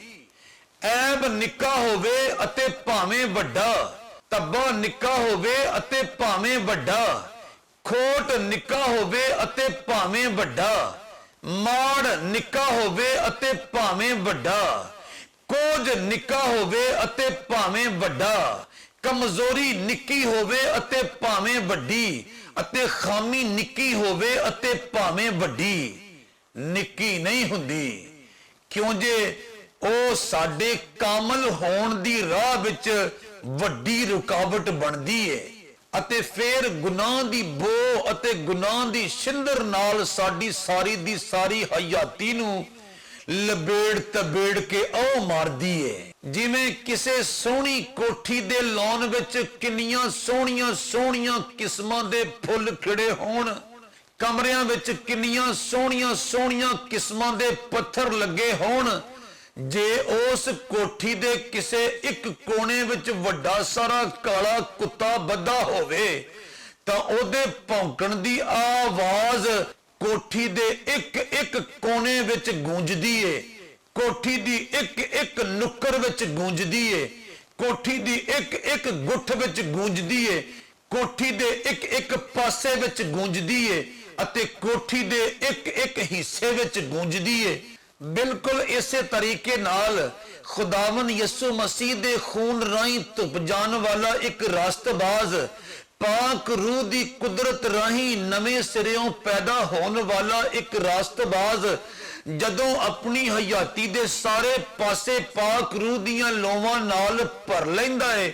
ਅਤੇ ਬਸ ਇੱਕ ਅੱਧਾ ਪਾਸਾ ਸ਼ੈਤਾਨ ਦੇ ਇਖਤਿਆਰ ਵਿੱਚ ਦੇ ਦਿੰਦਾ ਹੈ, ਤਾਂ ਸ਼ੈਤਾਨ ਉਹਦੇ ਬਾਕੀ ਪਾਸਿਆਂ ਵਿੱਚ ਵੀ ਆਪਣੀ ਸ਼ੈਤਾਨੀ ਅਤੇ ਆਪਣੀ ਛੇੜਖਾਨੀ ਦਾ ਅਸਰ ਅਪੜਾ ਦਿੰਦਾ ਹੈ ਅਤੇ ਉਹ ਕਾਮਲੀਅਤ ਦੀਆਂ ਮੰਜ਼ਲਾਂ ਤੀਕ ਅਪੜਨ ਵਿੱਚ ਕਾਮਯਾਬ ਨਹੀਂ ਹੁੰਦਾ ਅਤੇ ਨਾ ਹੀ ਉਹਨੂੰ ਕਾਦਰੇ ਮੁਤਲਕ ਆਸਮਾਨੀ ਬਾਪ ਦੀ ਹਮੇਸ਼ਗੀ ਵਿੱਚ ਦਾਖਲ ਹੋਣ ਦਾ ਇਖਤਿਆਰ ਹਾਸਲ ਹੁੰਦਾ ਹੈ। ਤਾਂ ਹੀ ਤਾਂ ਜਨਾਬੇ ਪਲੂਸ ਰਸੂਲ ਰਾਸਤਬਾਜ਼ਾਂ ਨੂੰ ਪੱਕੀ ਕਰਦਿਆਂ ਹੋਇਆਂ ਆਪਣੇ ਇਫਸੀਓਂ ਦੇ ਨਾਂ ਲਿਖੇ ਹੋਏ ਪਾਕੀਜ਼ਾ ਖਤ ਦੇ 5ਵੇਂ ਬਾਬ ਦੀ 7ਵੀਂ ਆਇਤ ਤੋਂ ਲੈ ਕੇ 9ਵੀਂ ਆਇਤ ਤੀਕ ਦੇ ਹਵਾਲੇ ਵਿੱਚ ਆਖਦੇ ਨੇ, ਹੁਣ ਤੁਸੀਂ ਉਹਨਾਂ ਦੇ ਕੰਮਾਂ ਵਿੱਚ ਸ਼ਾਮਿਲ ਨਾ ਹੋਵੋ, ਕਿਉਂ ਜੇ ਤੁਸੀਂ ਪਹਿਲੋਂ ਹਨੇਰਾ ਸੋ ਪਰ ਹੁਣ ਖੁਦਾਵੰਦ ਵਿੱਚ ਨੂਰ ਹੋ। ਇਸ ਲਈ ਨੂਰ ਦਿਆਂ ਪੁੱਤਰਾਂ ਧੀਆਂ ਵਾਂਗੂ ਚਲੋ, ਕਿਉਂ ਜੇ ਨੂਰ ਦਾ ਫਲ ਹਰ ਤਰ੍ਹਾਂ ਦੀ ਨੇਕੀ, ਹਰ ਤਰ੍ਹਾਂ ਦੀ ਰਾਸਤਬਾਜ਼ੀ ਅਤੇ ਹਰ ਤਰ੍ਹਾਂ ਦੀ ਸੱਚਾਈ ਏ। ਭੈਣੋ ਤੇ ਭਰਾਓ, ਸਾਨੂੰ ਕਰਨਾ ਕੀ ਚਾਹੀਦਾ ਏ? ਸਾਨੂੰ ਕਰਨਾ ਇਹ ਚਾਹੀਦਾ ਏ ਭਈ ਜਦੋਂ ਅਸੀਂ ਆਪਣੇ ਆਸਮਾਨੀ ਬਾਪ ਦੇ ਪਾਕੀਜ਼ਾ ਪ੍ਰੋਗਰਾਮ ਦੇ ਮੁਤਾਬਕ ਉਹਦੇ ਸੋਹਣੇ ਪੁੱਤਰ ਦੇ ਮਹਿੰਗੇ ਅਤੇ ਅਨਮੁੱਲੇ ਖੂਨ ਰਾਹੀਂ ਪਾਕ ਹੋ ਚੁੱਕੇ ਹਾਂ ਅਤੇ ਆਪਣੇ ਸਭਨਾ ਗੁਨਾਹਾਂ ਦੀ ਮੁਆਫੀ ਹਾਸਲ ਕਰਨ ਤੋਂ ਬਾਅਦ ਉਹਦੇ ਪਾਕ ਰੂਹ ਦੀਆਂ ਕੁਦਰਤਾਂ ਦੇ ਨਾਲ ਨਵੇਂ ਸਿਰਿਓਂ ਪੈਦਾ ਹੋ ਚੁੱਕੇ ਹਾਂ, ਤਾਂ ਸਾਨੂੰ ਆਪਣੀ ਹਯਾਤੀ ਦੇ ਕਿਸੇ ਇੱਕ ਪਹਿਲੂ ਵਿੱਚ ਵੀ ਸ਼ੈਤਾਨ ਨੂੰ ਕੰਮ ਕਰਨ ਦਾ ਮੌਕਾ, ਇਖਤਿਆਰ ਅਤੇ ਇਜਾਜ਼ਤ ਨਹੀਂ ਦੇਣੀ ਚਾਹੀਦੀ। ਪਰ ਜੇ ਸਾਡੇ ਵਿੱਚੋਂ ਕਿਸੇ ਰਾਸਤਬਾਜ਼ ਨੇ ਪੁਰਾਣੇ ਮਾਲਕ ਦੇ ਚੱਕਰਾਂ ਵਿੱਚ ਆ ਕੇ, ਯਾਨੀ ਸ਼ੈਤਾਨ ਦੇ ਫਰੇਬਾਂ ਵਿੱਚ ਆ ਕੇ, ਸ਼ੈਤਾਨ ਦੇ ਧੋਖਿਆਂ ਵਿੱਚ ਆ ਕੇ, ਸ਼ੈਤਾਨ ਦੇ ਭੁਲੇਖਿਆਂ ਵਿੱਚ ਆ ਕੇ ਕਿਸੇ ਤਰ੍ਹਾਂ ਦੇ ਲੋਭ ਵਿੱਚ ਆਉਣ ਦੀ ਗਲਤੀ ਕੀਤੀ ਅਤੇ ਕਿਸੇ ਤਰ੍ਹਾਂ ਦੇ ਤਮੇ ਵਿੱਚ ਆਉਣ ਦੀ ਗਲਤੀ ਕੀਤੀ ਅਤੇ ਸ਼ੈਤਾਨ ਨੂੰ ਆਪਣੀ ਹਯਾਤੀ ਵਿੱਚ ਕੰਮ ਕਰਨ ਦਾ ਕੋਈ ਨਿੱਕਾ ਜਿਹਾ ਮੌਕਾ ਵੀ ਦਿੱਤਾ, ਤਾਂ ਉਹਦਾ ਉਹ ਹਾਲ ਹੋਣਾ ਜੇ ਜਿਹੜਾ ਉਸ ਬੰਦੇ ਦਾ ਹੋਇਆ ਜਿਨੇ ਛੋਟਾ ਜਿਹਾ ਗਲਤ ਫੈਸਲਾ ਕਰਕੇ ਉਹ ਨਿੱਕਾ ਜਿਹਾ ਕਿਲ ਪੁਰਾਣੇ ਮਾਲਕ ਦੇ ਇਖਤਿਆਰ ਵਿੱਚ ਦੇ ਦਿੱਤਾ ਅਤੇ ਉਸ ਪੁਰਾਣੇ ਮਾਲਕ ਨੇ ਆਪਣੀ ਚਾਲਾਕੀ ਨਾਲ, ਆਪਣੀ ਨਾਪਾਕੀ ਨਾਲ, ਆਪਣੀ ਮਕਾਰੀ ਨਾਲ ਅਤੇ ਆਪਣੀ ਅਯਾਰੀ ਨਾਲ ਉਸ ਨਿੱਕੇ ਜਿਹੇ ਕਿਲ ਨੂੰ ਇਸਤੇਮਾਲ ਕਰਦਿਆਂ ਹੋਇਆਂ ਉਸ ਬੰਦੇ ਦੇ ਸਾਰੇ ਘਰਾਣੇ ਨੂੰ ਲੋਹੇ ਦੇ ਚਣੇ ਚਬਾ ਦਿੱਤੇ ਅਤੇ ਉਹਦੇ ਘਰ ਵਿੱਚ ਉਹ ਬੋ ਖਿਲਾਰੀ, ਉਹਦੇ ਘਰ ਵਿੱਚ ਉਹ ਸਿੰਦਰ ਖਿਲਾਰੀ ਅਤੇ ਉਹਦੇ ਘਰ ਵਿੱਚ ਉਹ ਘਿਨ ਖਿਲਾਰੀ ਭਈ ਉਹਨਾਂ ਦਾ ਖਾਣਾ ਪੀਣਾ ਹਰਾਮ ਹੋ ਗਿਆ, ਉਹਨਾਂ ਦਾ ਬਹਿਣਾ ਖਲੋਣਾ ਹਰਾਮ ਹੋ ਗਿਆ, ਉਹਨਾਂ ਦਾ ਸੌਣਾ ਜਾਗਣਾ ਹਰਾਮ ਹੋ ਗਿਆ, ਸਗੋਂ ਉਸ ਘਰ ਵਿੱਚ ਉਹਨਾਂ ਦਾ ਰਹਿਣਾ ਹਰਾਮ ਹੋ ਗਿਆ। ਨਹੀਂ ਭਾਈ, ਅਸੀਂ ਉਸ ਬੰਦੇ ਵਾਂਗੂ ਕੋਈ ਮਾੜਾ ਫੈਸਲਾ ਨਹੀਂ ਕਰਨਾ ਅਤੇ ਨਾ ਹੀ ਪੁਰਾਣੇ ਮਾਲਕ ਨੂੰ ਯਾਨੀ ਸ਼ੈਤਾਨ ਨੂੰ ਆਪਣੀ ਹਯਾਤੀ ਦੇ ਕਿਸੇ ਪਹਿਲੂ ਵਿੱਚ ਕੰਮ ਕਰਨ ਦੀ ਇਜਾਜ਼ਤ ਦੇਣੀ ਹੈ, ਆਪਣੀ ਹਯਾਤੀ ਦੇ ਕਿਸੇ ਹਿੱਸੇ ਵਿੱਚ ਕੰਮ ਕਰਨ ਦੀ ਇਜਾਜ਼ਤ ਦੇਣੀ ਹੈ, ਆਪਣੀ ਹਯਾਤੀ ਦੀ ਕਿਸੇ ਗੁੱਠ ਵਿੱਚ ਕੰਮ ਕਰਨ ਦੀ ਇਜਾਜ਼ਤ ਦੇਣੀ ਹੈ ਅਤੇ ਆਪਣੇ ਘਰ ਦਾ ਨਿੱਕੇ ਤੋਂ ਨਿੱਕਾ ਕਿਲ ਵੀ ਉਹਦੇ ਇਖਤਿਆਰ ਵਿੱਚ ਨਹੀਂ ਦੇਣਾ। ਨਹੀਂ ਤਾਂ ਸਾਡਾ ਉਹ ਹਾਲ ਹੋਣਾ ਹੈ ਜਿਵੇਂ ਉਸ ਬੰਦੇ ਦਾ ਅਤੇ ਉਹਦੇ ਖਾਨਦਾਨ ਦਾ ਹੋਇਆ ਜਿਨੇ ਨਿੱਕਾ ਜਿਹਾ ਗਲਤ ਫੈਸਲਾ ਕਰਕੇ ਪੁਰਾਣੇ ਮਾਲਕ ਦੇ ਹੱਥ ਵਿੱਚ ਉਹ ਨਿੱਕਾ ਜਿਹਾ ਕਿਲ ਦੇ ਕੇ ਆਪਣੇ ਘਰਾਣੇ ਦਾ ਜੀਣਾ ਹਰਾਮ ਕਰ ਦਿੱਤਾ। ਖੁਦਾਵੰਦ ਤੁਹਾਨੂੰ ਸਾਰਿਆਂ ਨੂੰ ਇਸ ਕਲਾਮ ਦੇ ਵਸੀਲੇ ਨਾਲ ਬਰਕਤ ਦੇਵੇ। ਆਮੀਨ।